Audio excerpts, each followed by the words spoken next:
Welcome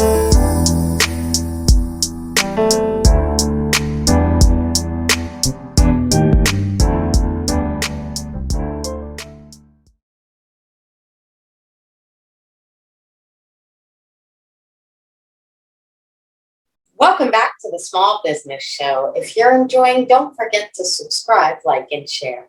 This week I had the pleasure of chatting with Vatrice Chestnut, Veterans Communications Expert and Creative Project Manager for small businesses and government agencies. She's also Chief Relationship Officer of Affinity Media Consulting, located in Washington, D.C. Vatrice, welcome. And thank you so much for joining me today. Thank you, Lori. It's a pleasure to be here with you. I just can't wait for us to get started so we can help the audience and help them learn more things about entrepreneurship. So let's get at it. Yay! I'm super excited to have you, and I'm super excited to dive into your journey and your practice as a whole. But before we do, I want to rewind the clock just a bit. I want to go back to the days of, say, junior high or high school. Think about the time when, like, a counselor or an aunt or an uncle would ask you what it is you wanted to be when you grow up. What was the answer to that question for you? I wanted to be a physical therapist, which is totally way off base for what I became. And then I, by the time I made it to college, I was like, no, let me be a mechanical engineer. And then I landed in communications. So that is a first, I will admit, Vatrice. That is the first time I have heard that line of thought process, that sort of a journey. And that is the beauty of this show. And that's what I try to get across to our viewers. You know, the fact is, every single journey starts somewhere, probably completely opposite from where you actually end up in life. You may have all sorts of ideas as you're growing up. A physical therapist, a mechanical engineer, and then you ended up excelling in communications. Yeah. So tell us, please, share with us how you evolved into this journey, and when did entrepreneurship actually become a thought process for you? Changing colleges is what allowed me to pivot into communications or find that journey. Mechanical engineering wasn't satisfying for me. Even though I was at the infancy stages of learning it, it was too structured, and I'm a very structured person. Okay. So I took from that the process of doing things, making something. And so step 1, step 2, step 3, double check here and things like that. So I embraced that. The physical therapy piece, I embraced helping people. But at the end of the day, I loved writing. I'm a words person. I love words.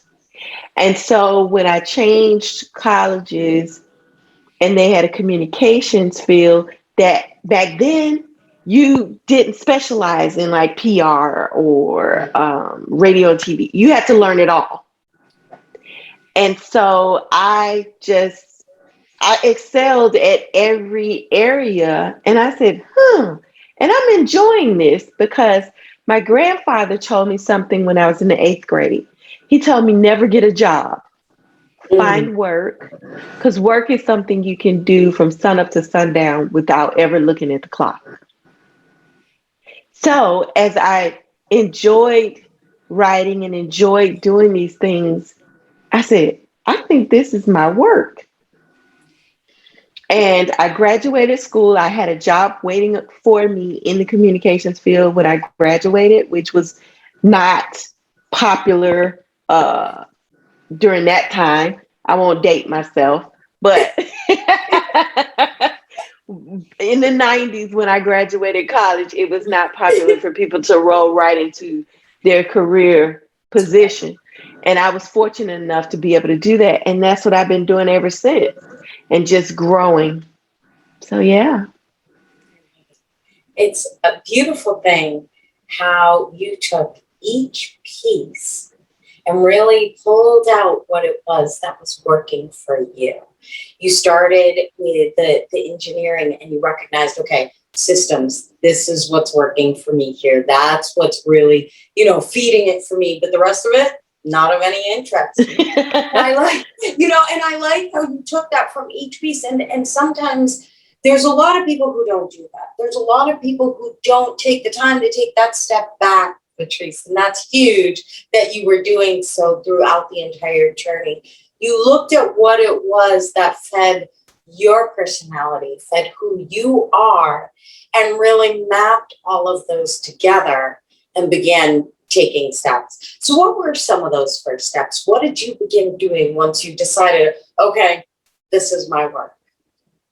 Yeah, so I started really going into each area of communication. So when I started out, I worked in circulation for a publishing company. There, I learned about customer success marketing and engaging clients and really listening and understanding their needs. From there, I moved into advertising with another publishing company. With that, I understood branding and the customer service aspect became more of an internal customer. So when you support different departments and different team members, there's another way you need to communicate and engage and support to really make sure you're just really applying your skills to the overall mission of the organization. So I got more into the business of things by looking at the 3-year plan and the 5-year plan and lining up milestones and tasks in ways that I supported the entire company in reaching their goal. So understanding that piece of it and how that tied into branding. From there, I moved into more of an operations role. So I understood the under the hood while working with USA Today and understanding how things come together across different time zones in the US as well as international, and how to engage with an international client. Mm-hmm.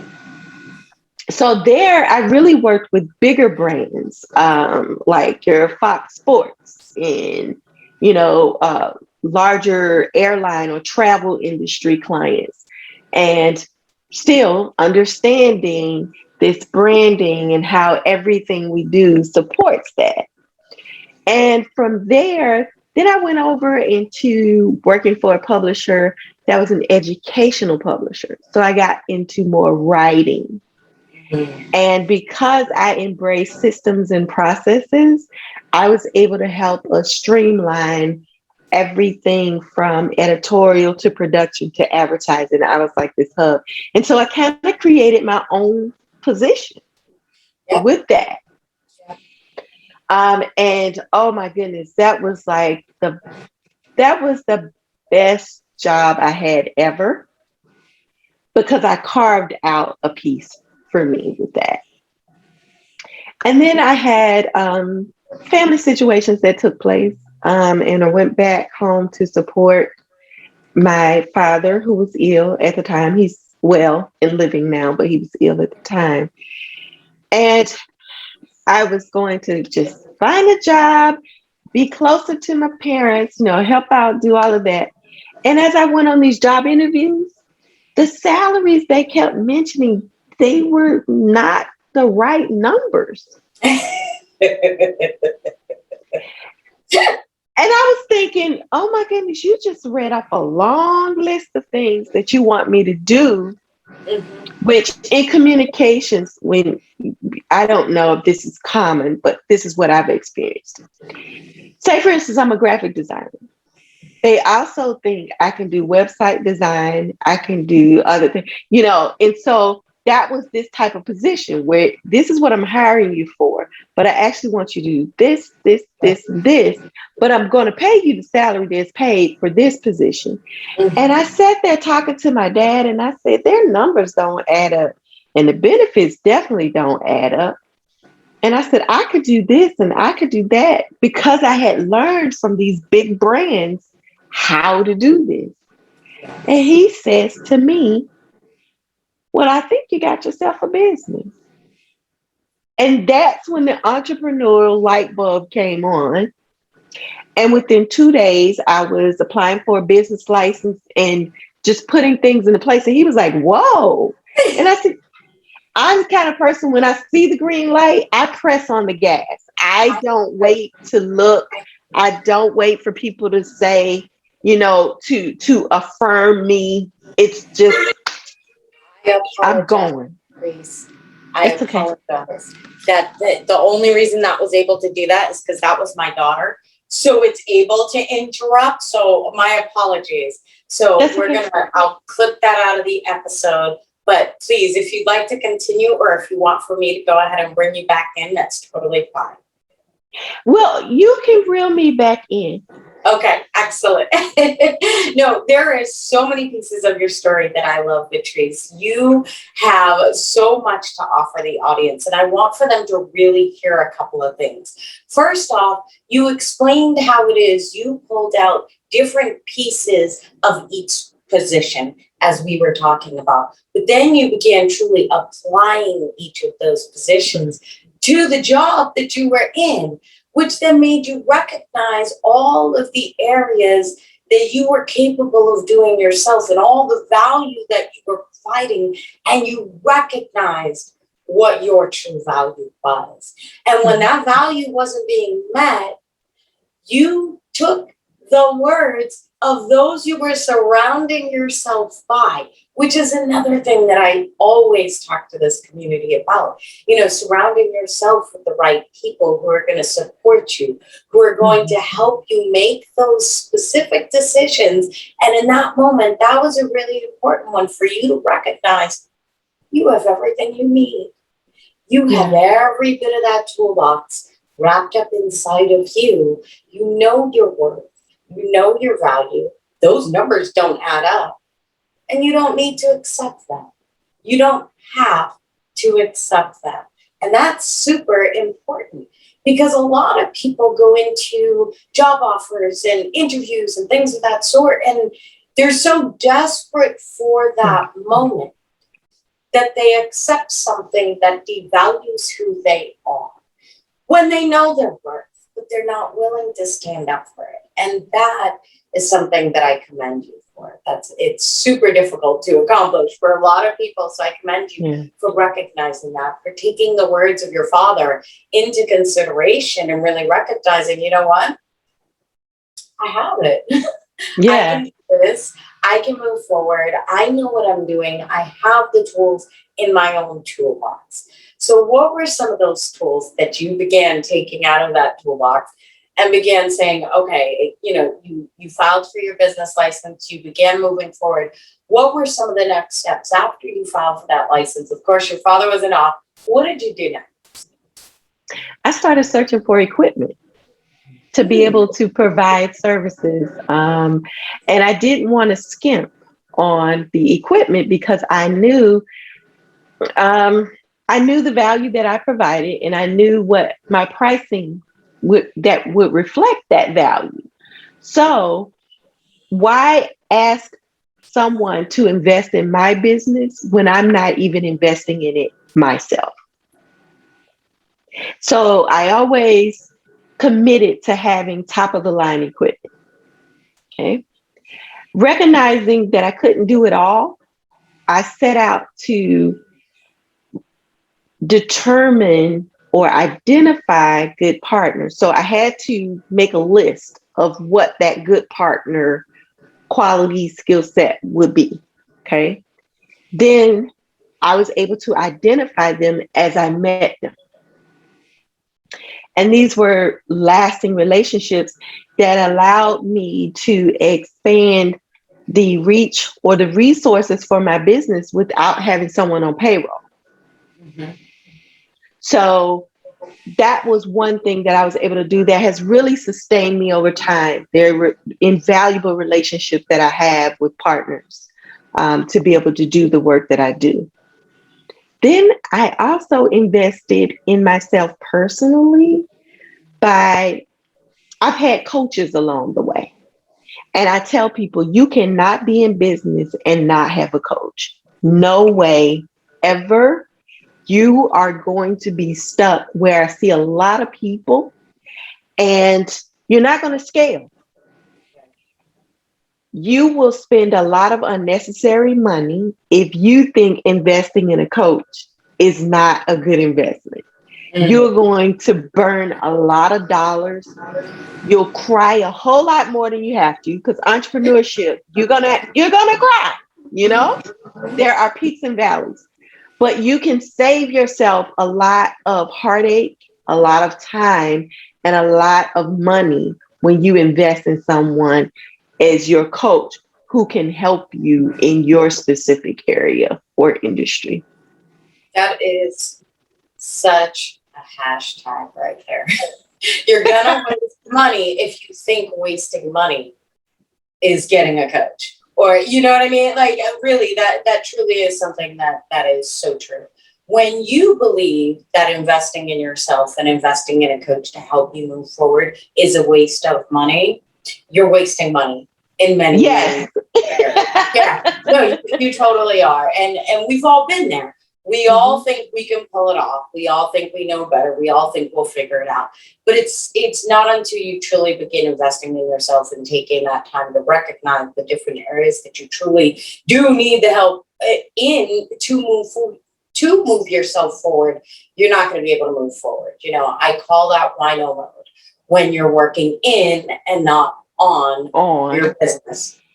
That's what it Yeah. is. We all get there. And, you know, and there are peaks and flows of that as well. You know, there are times when we fall back into working in our business and not on our business. But it's truly important to keep that focus in front of you of what it is you're trying to accomplish. Take those steps back, invest in yourself, invest in a coach to help you continue moving forward.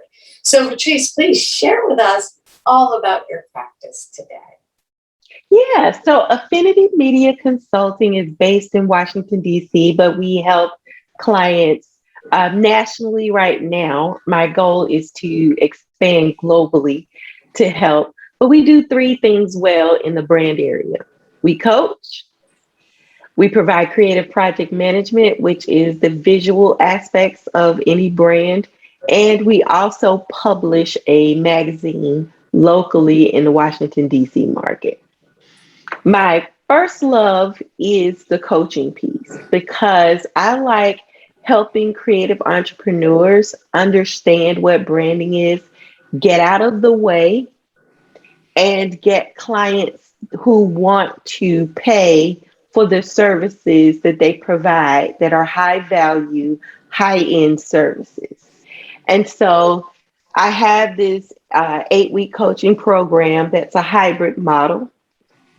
There's a portal where you log in, you watch video lessons, but you also meet with me twice a week to get, advice, insight about your specific business and your specific challenges, whether it was some of the training that you didn't understand or some ideas that were sparked from that to help you grow as you learn. So you don't have to finish the 8 weeks to be able to do that to start seeing growth in your business.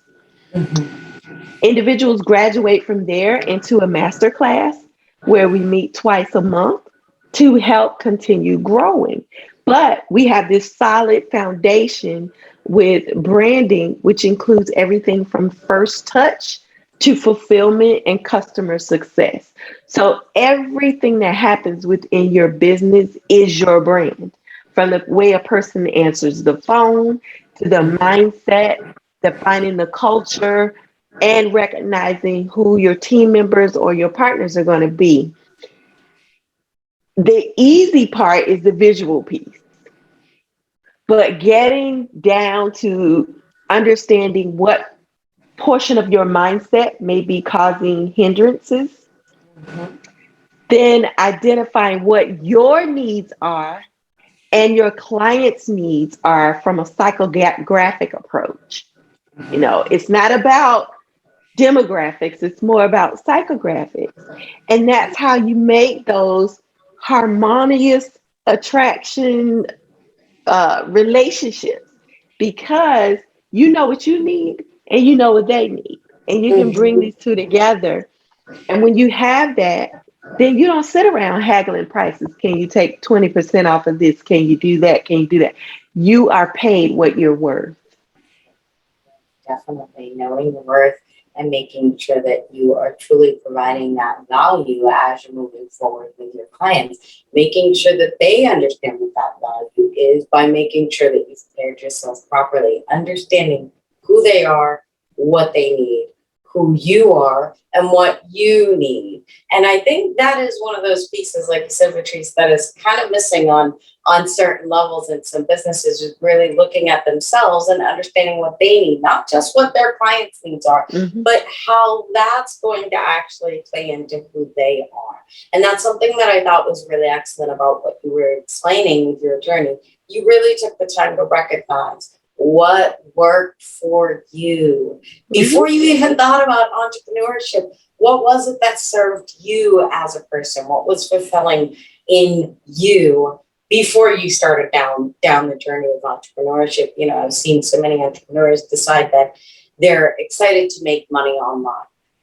And that's the whole why behind the what. And until there's more of a why behind that what, it's difficult to move the journey any further. And I commend you for taking that time to really understand the why.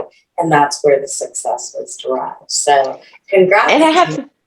thank you. I have to add this one little piece, Lori, because once you said that, it had me thinking. My students have raved over week 3. Okay. Week 3 in the coaching program is where you go through a process to create a lifestyle by design, not default. Love it. So that's how they build a foundation for how they price their services, because we're going to create the lifestyle we want first and define that. And then we'll make sure the value we bring to our clients match. And then we price. But entrepreneurs tend to default to, okay, I have a business name, I have a website, I have a phone number. Now let me put my price list together.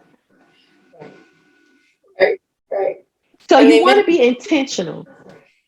yes. Yeah. No, definitely they miss the other half of it. They Yeah. miss the other half. You know, you've got the front of it, and that's great. Those pieces are instrumental in getting your business up and running, but that's not the actual business. It's not the whole of it. There's a whole entire back end that needs to be put into place and organized in order to actually operate, function, and serve both yourself and the clients properly. So, no, Yes. truly, truly appreciate what you're doing. I love the hybrid model. I think that's outstanding that you not only provide the course, that self-paced learning course, but you're also providing direct access to you to make sure that your clients are truly understanding what it is they're moving through versus just having a digital course and still being stuck within wherever it might be that Mhm. they are. So again, excellent pieces. And I am sure that you'll provide a link at some point that we can go ahead and link to from the show notes page. So we'll be sure to include that for our viewers. So if you had the chance, Patrice, to go back in a time machine, take 10, 15 years and tell yourself just one thing, what do you think that would be? Do it afraid. Do it afraid. Because the creative project management piece of my business really focuses on local government and federal government clients. And I took a while before I launched out into that space. Now that I'm in that space, I see I had the skill set to be in this space 8 years ago. Yep.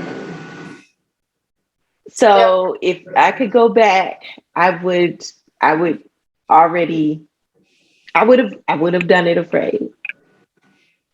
Dive in, regardless of where those butterflies are. Take that energy and use it to propel you forward. Definitely. Do it afraid, doesn't matter. So if you had the opportunity to wave a magic wand and change anything at all in your practice, what would it be and why? I would want to hire more people because I find partners who value what I'm bringing to the table so that they can be brand ambassadors themselves. And I tend to attract people who have been through life circumstances. So this can be something that helps them by catapulting them into their next.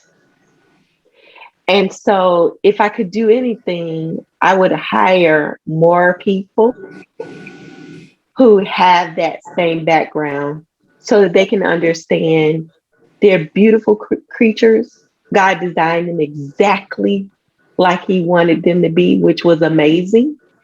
And to be able to really have the opportunity to do things that you really enjoy, where you can find passion and really do what you were wired to do. That's what I would do. I would create more opportunities for people to be able to do that. I love that. Creating more opportunities for people to be able to share, spread, and serve even more. That's outstanding. And that is definitely the first that we've heard that one. So, Vatrice, thank you for being an outstanding guest. Thank you for sharing your story with the community. Please share the best way for our viewers to find you. You can find me on my website. It's affinitymediaconsulting.com. I know that's a mouthful, so I'll say it again. affinitymediaconsulting.com. And the tabs in the navigation bar can help you get to where you need to be if you're looking to work with me from a federal or local government standpoint, if you need coaching or whatever that need may be. The navigation bar is pretty intuitive. So feel around, find out more information. Awesome. Affinity Media Coaching. We will be sure to include a link on the show notes page as well. So definitely. Vatrice, thank you. Thank you. Thank you. It's been my pleasure, Lori.